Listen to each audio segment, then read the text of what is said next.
Okay, so here we go to our first easy appetizer. I like easy. Yeah, emphasis on the word easy. My friend Jen, this is right up your alley. Yay. So easy. So we're making a roasted red pepper dip in the spirit of the red, white, and blue. I made this for my father's 80th birthday party, and I found it in one of those random magazines from, I want to say it's from the 90s. It's not in existence anymore, but this has been a standard for me and my entertaining. And I have to say, there's a million red pepper recipes out there for dips. You can do a million different things. This one is a standby for me. Okay. It's very easy. So what you need is a small little Cuisinart. Okay. You're gonna start off with a block of cream cheese. How can you go wrong with that? Yeah. Seriously? Well, a lot of the recipes out there involve sour cream and involve mayonnaise, which Love them all. you know Not to knock the sour cream and the mayonnaise. yeah, you know I enjoy mayonnaise. We've covered that I think in this show. Hellmann's, are you listening?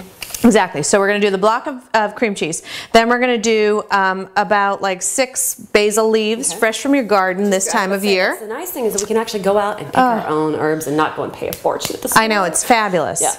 Then we're going to do basically a jar of roasted red peppers. Or pimentos. Pimentos, as those from the south call them. And I've drained them, not completely, but just a little bit. We're going to throw them all in there. And they're kind of big. Oh, sorry about that. Sorry, little guy. In you go. Yeah. Suck it up. We're jamming it all in there. And the last couple of ingredients are super easy too. A couple tablespoons of honey, just to give it a little sweetness. Nice. And then also, if you could hold up the garlic chili sauce.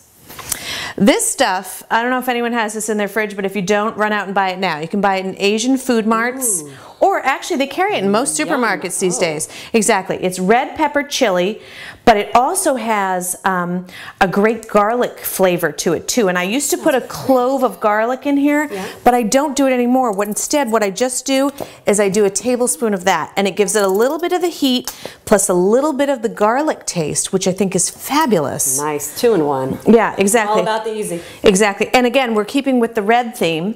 Last but not least, just a couple tablespoons of olive oil to make sure that it all kind of blends together.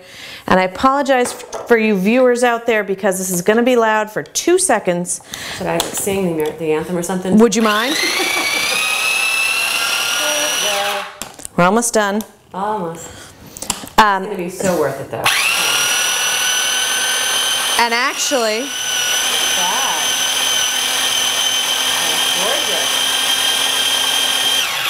and we're done. Nice. Oh, that was hard, wasn't it?